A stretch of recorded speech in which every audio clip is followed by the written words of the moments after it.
have seen your goodness and your endless favor. You are true to your word. You are wondrous, Lord. Your grace you've lavished on me, and your greatness I see. You are true to your word. You are wondrous, Lord.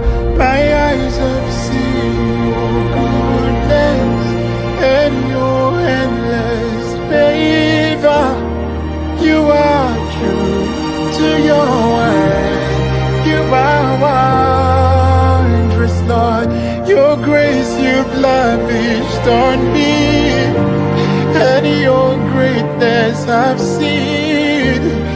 You are true to your word. You are wondrous, Lord.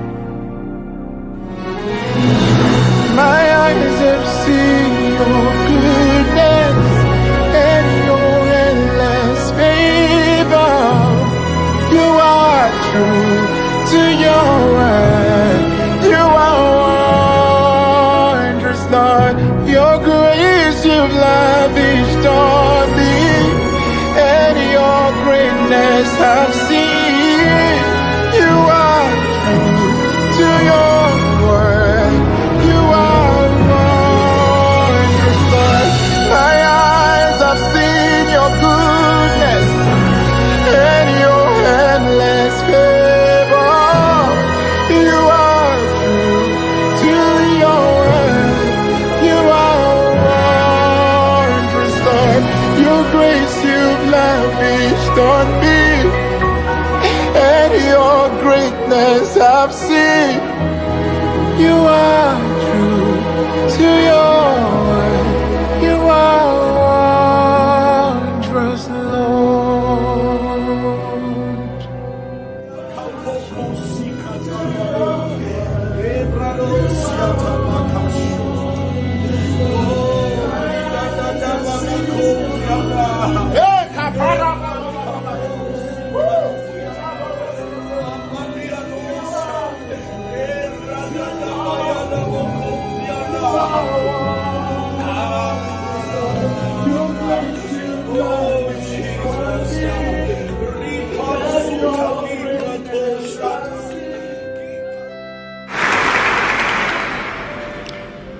Pro-Chancellor, I invite Marie WiseBorn, a graduate of this ceremony in law, to address the congregation.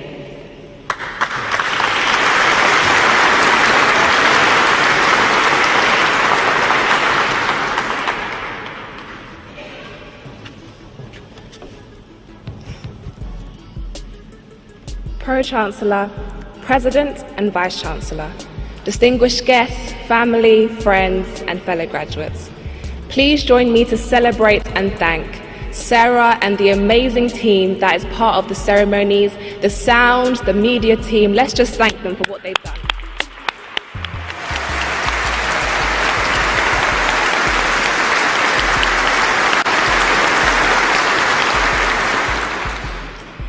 I thank the Lord and the School of Law for this opportunity, and extend my heartfelt gratitude to my personal tutor, Katie Peters, who has been a great advisor and friend. Throughout this law degree, we often learnt about presumptions of law, an assumption that a fact existed or the acceptance that something was true. For example, in child law, a man is presumed to be the legal father if he was married to the mother at the time of the child's birth, unless rebutted with contrary evidence.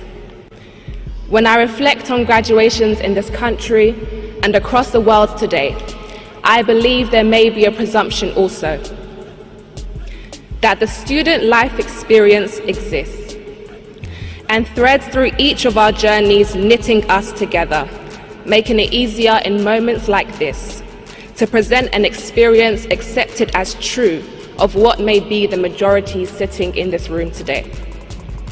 For some of us, the University of Surrey was our first choice uni. We've had fantastic memories and made lifelong friends. But there are others who leave with no one to truly call a brother or a friend. Some families have made immense sacrifices to bring their loved one through university. Others have experienced difficult times, loss, and even grief over the past years. Some of us engaged with the fantastic opportunities our faculties did put on for us and benefited greatly from them, I being one. Others could not, taking on 2 or 3 jobs just to make it through the months leading up to this moment. Yet still, for some it was the conscious decision every single morning to give life another chance, whilst fighting on what seems to be the never-ending battlefront with their mental health. Why take the trouble of listing all these things and bring up the stains of the past on a day such as this? I do so to highlight to us all that we may run on the same track in this race called life, but we have certainly not all experienced it from the same lane. Nevertheless, our past experiences, no matter how ugly or beautiful they may seem to us, they can still serve a purpose. The past should force us to take decisions for a better future by helping to inform the actions we take in the present. Even if our experiences differ, I hope we can all find the same encouragement in the words I will share next. As befittingly as we are in this beautiful cathedral today, I take my inspiration from the wisest man I know. In the book of Ecclesiastes, chapter 9, verse 11, to paraphrase, it says, "I saw that under the sun, the race is not to the swift, nor the battle to the strong, nor bread to the wise, but time and chance happens to them all." As graduates looking into our future, we may have a presumption about life also, that a person's destination is predetermined by the characteristics, qualities they possess, or the people they know. We may feel worried about our prospects, that we may not have what it takes, or that we lack the connections in the right places to take us ultimately to where our dreams and our goals are. But we all grew up with people who had the qualities to make it pro in football, become a great politician, businessman, had a wealth of connections, and the list goes on. But life has not taken them to where we presumed they would be. Life does not follow such presumptions. Life doesn't guarantee us much. But it is what we do with the time and the chance that life does guarantee us, which will determine who we become and where we end up. Therefore, do not look down on yourself, do not be discouraged, and do not fear. Instead, when chance comes your way, take decisions as a wise man would, and be bold and courageous as a strong man should. Fellow graduates, take that chance, however and whenever it presents itself, no matter how small, for the little steps of today bring us closer to our desired destination in the end.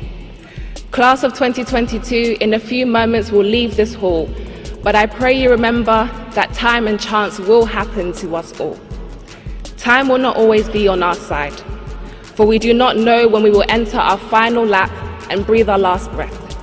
So with this in mind, as you take those chances, make sure that you take a breath and enjoy this gift that is life. Congratulations, class of 2022. Thank you for listening, and God bless you.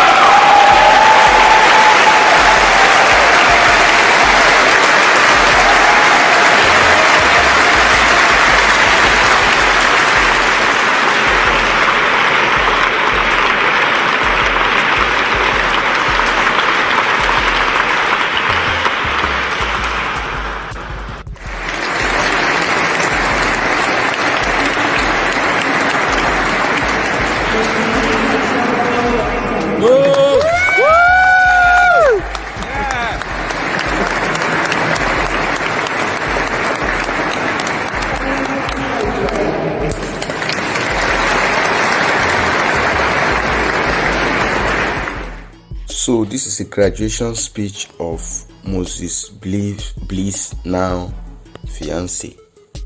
She is a graduate of the University of Surrey.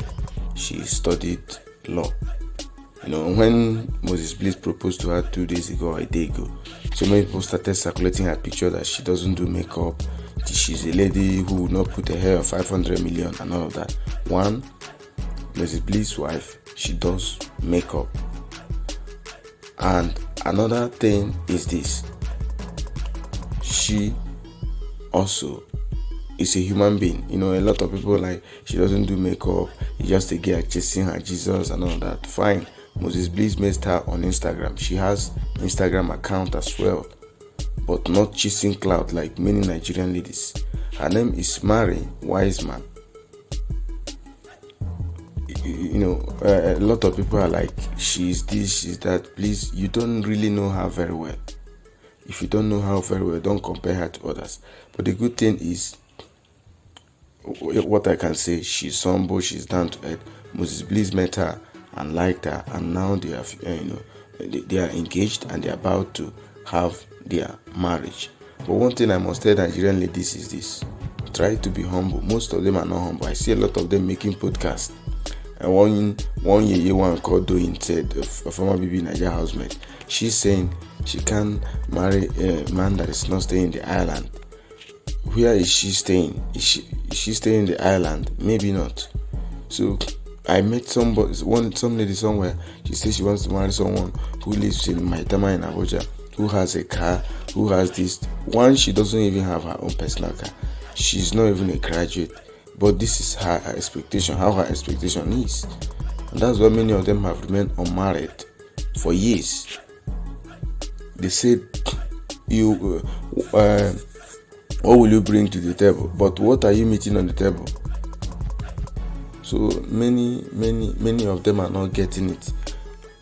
I see a lot of pictures being circulated by of this lady. They said, look at her, she has makeup, look at her, she's this, she's that. Fine, she's better than you as a lady sharing her picture. She's better than so many thousand women, Nigerian women, who has nothing to offer, who has set the standard high for themselves. And that's why today most of them remain unmarried, and who knows whether they will marry or not.